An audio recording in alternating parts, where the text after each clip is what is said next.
जब आप आपको जो चाहिए उस पर ध्यान केंद्रित करते हैं तो वे चीजें आपकी ओर आकर्षित होने लगती है।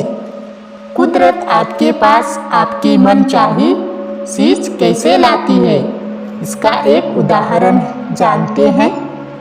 मान ले आपको एक किताब चाहिए और उसकी एक ही कॉपी उपलब्ध है, वह भी अमेरिका में। अब वह किताब आउट ऑफ प्रिंट हो चुकी है, इसलिए आपको वह नहीं मिल सकती। आप कल्पना करते हैं कि आपको वह किताब चाहिए। अब अमेरिका में वह पुस्तक किसी लाइब्रेरी में रखी है। लाइब्रेरियन एक दिन गौर करता है कि यह तो दिलचस्प पुस्तक है और यह आउट ऑफ प्रिंट है, इसे तो दोबारा छपना चाहिए। तो प्रक्रिया शुरू हो जाती है। लेकिन यदि इस बीच आपने कल्पना बंद कर दी तो प्रक्रिया भी रुक जाती है। आप जब दोबारा कल्पना करने लगेंगे तो एक और इंसान आएगा और वह उस पुस्तक को लाइब्रेरी से अपने घर पढ़ने ले आएगा। आप अगर कल्पना चालू रखेंगे तो वह पुस्तक आपकी तरफ आने लगेगी। लेकिन जहाँ कल्पना सकारात्मक सोच बंद हुई, पुस्तक भी वहीं पर रुक गई, पुस्तक भी वहीं पर रुक जाएगी। यदि आप अपना ध्यान पुस्तक की कमी पर रखेंगे तो भी वह पुस्तक आप तक नहीं पहुंच पाएगी। यदि आप सही तरीके से उस पर ध्यान केंद्रित किए हुए हैं तो वह पुस्तक फिर से आप तक आने के लिए शुरू हो जाएगी।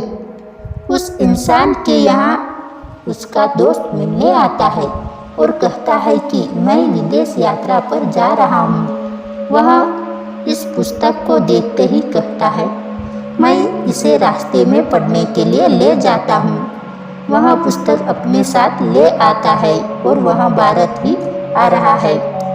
वह पुस्तक के साथ भारत आ रहा है और कैसे न कैसे आप तक वह पुस्तक पहुँचा ही देगा।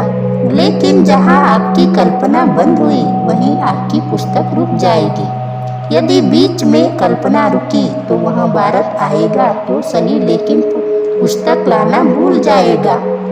यह सब आपको नहीं पता क्योंकि यह अदृश्य में हो रहा है। यदि आप सोचने लगे कि मैं कब से कल्पना कर रहा हूँ, पुस्तक जाने कहाँ है, वह मुझे मिलेगी कि नहीं, यह सब आपको नहीं पता क्योंकि यह अदृश्य में हो रहा है। यदि आप सोचने लगे कि मैं कब से कल्पना कर रहा हूँ, पुस्तक जाने कहाँ है, वह मुझे मिलेगी कि नहीं, तो यह नकारात्मक विचार है। इससे पुस्तक रुकने लगेगी। इसलिए खुश रहते हुए कल्पना करें कि पुस्तक आपके करीब आ रही है। तब कुदरत दोबारा उस पुस्तक को आप तक पहुँचाने की व्यवस्था करेगी।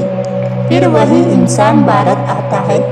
आपका कोई मित्र भी उसी कंपनी में काम करता है और जब वह उस इंसान से मिलने जाता है तो वह उस पुस्तक को पढ़ने के लिए ले आता है।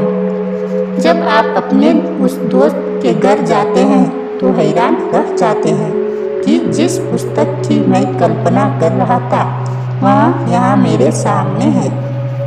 आप पुस्तक पढ़ लेते हैं या फोटोकॉपी कर लेते हैं या जो चाहे वह करते हैं, लेकिन आपको अंतिम परिणाम मिल जाता है। सारी चीजें हैं जिनकी आप कल्पना भी नहीं कर सकते, लेकिन वे कुदरत के लिए बड़ी सरल है। आपका एक छोटा सपना पूरा करना या 10 बड़े सपने पूरे करना कुदरत के लिए एक बराबर है। आपको फर्क लग सकता है, लेकिन कुदरत के लिए कोई फर्क नहीं है। प्रक्रिया दोनों में समान रहती है। विचार नियम की भूमिका दोनों में समान रहती है। जितना यकीन उतना परिणाम।